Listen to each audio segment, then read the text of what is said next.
नहीं, बहुत ज़्यादा असर पड़ा है। 1/4 भी धंधा नहीं हो रहा है पानी की वजह से।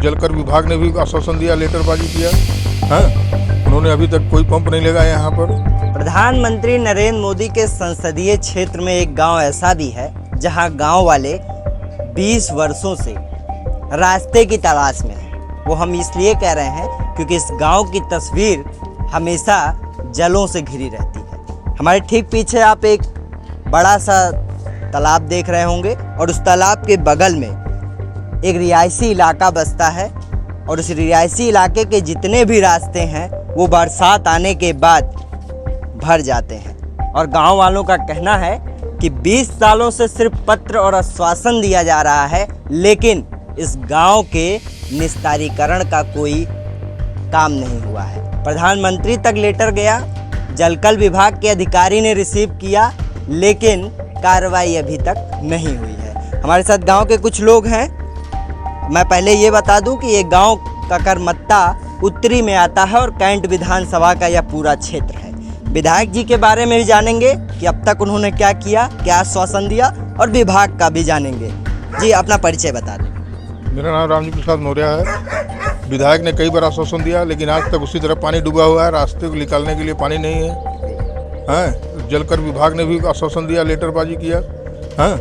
उन्होंने अभी तक कोई पंप नहीं लगाया यहाँ पर, जबकि यहाँ की आबादी कम से कम 10,000 है। ये ग्रामीण में आ रहा है कि नगर निगम क्षेत्र में अभी नया नया सम्मिलित हुआ है। नगर निगम में भी लेटर गया? नगर निगम भी नहीं हुआ कुछ। कोई सर्वे टीम भी नहीं आई अभी तक। अच्छा, ये नगर निगम जो पूरा क्षेत्र है ये किस जोन में आता है? ये भेलूपुर जोन में है। भेलूपुर। लेकिन अभी तक कोई हुआ। तो ये यहाँ की समस्याएं हैं। अच्छा, इससे पहले पत्र की बात आप कर रहे थे, कहाँ कहाँ पत्र दिए हैं, वहाँ से आश्वासन क्या आया है आप लोगों? यहाँ में पत्र, यहाँ चारों तरफ से गांव घिरा हुआ है रेलवे से, उसमें ये रेल मंत्री से लेकर प्रधानमंत्री या मुख्यमंत्री तक दिया। मुख्यमंत्री के पास से लेटर भी आया यहाँ बनारस में, लेकिन उसके बाद कोई कार्रवाई नहीं हुई अभी तक। तो ये देखिए, लेटर भी इनके पास है। अभी हमें लेटर ये दिखा रहे थे, एक बार जरा लेटर खोलिएगा। ये प्रधानमंत्री जी को इस पूरे गाँव के लोगों ने ये लेटर दिया है और ये बाकायदा श्री नरेंद्र दामोदर दास मोदी जी को इन्होंने दिया है और सारे गांव वालों ने इस पर अपने हस्ताक्षर भी किए हैं और ये लेटर वहां तक भेजा गया है। जिसके बाद इनके पास देखिए टिप्पणी और जो आज्ञा है, उसके बाद श्रवण कुमार हैं अपर अभियंता नगर निगम, उन्होंने इस पर अपने बातों को रखा है और आश्वासन भी यहाँ पे देता हुआ दिखाई दे रहा है।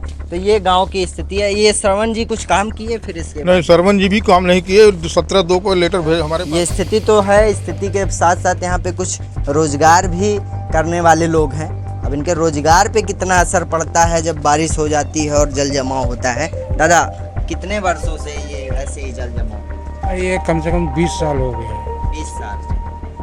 दुकानदारी पे क्या असर पड़ता है? दुकानदारी बहुत ज़्यादा असर पड़ा है। 1/4 भी धंधा नहीं हो रहा है पानी की वजह से। और बरसात के बाद बच्चों को स्कूल जाने में कैसे? अरे, बरसात में आने जाने का साधन नहीं है, रास्ता नहीं है, जो कि वैन आ नहीं सकती है जी, स्कूल की गाड़ी। गंदगी में जल्दी कोई आएगा नहीं। यही समय तो बच्चों को स्कूल ले जाने में दिक्कत है, क्योंकि चारों तरफ पानी भरा है, बच्चे अब्सेंट हो जा रहे हैं। अच्छा, स्वास्थ्य की बात करें, बारिश आ रही है, तमाम बीमारियां भी चुनौती हैं। बीमारियाँ तो हो ही रही हैं। बच्चों को फोड़ा फुंसी निकल रहा है, सर्दी जुकाम हो जा रहा है, खांसी आ रहा है। लेकिन स्थिति देखकर आपको भी लगेगा, एक बार तस्वीरें अगर आप देख लेंगे तो समझ में आएगा कि ठीक बगल में पूरा रिहायशी इलाका बसा हुआ है और इस रिहायशी इलाके के बीच में इस तरह की तस्वीरें, जहां पर कूड़ों का ढेर और इन पानियों के ऊपर हरी हरी परतें दिखाई दे रही हैं। तो कहीं ना कहीं लापरवाही बहुत बड़ी है, नगर निगम की लापरवाही बड़ी है। आप तस्वीरों में देखिए किस तरह से लोग पानी में आते नज़र आ रहे हैं। ये पानी जितने दिनों से यहाँ पे जल जमाव हुआ है, ये इनके पैरों के लिए घातक है। तमाम ऐसी बीमारियां इनको हो सकती हैं, लेकिन विभाग का यहाँ पे कोई भी ऐसा काम नहीं दिखाई दे रहा है। एक व्यापक तरीके से नगर निगम जिस तरह बातें कर रहा है कि हमने दवाइयों का छिड़काव कराना शुरू कर दिया है, टैंक भेज रहे हैं और एक अभियान चलाकर सारी चीज़ें की जा रही हैं, लेकिन वो यहाँ पे जीरो दिखाई दे रहा है। एशियानेट न्यूज़ से अनुज तिवारी, बनारस।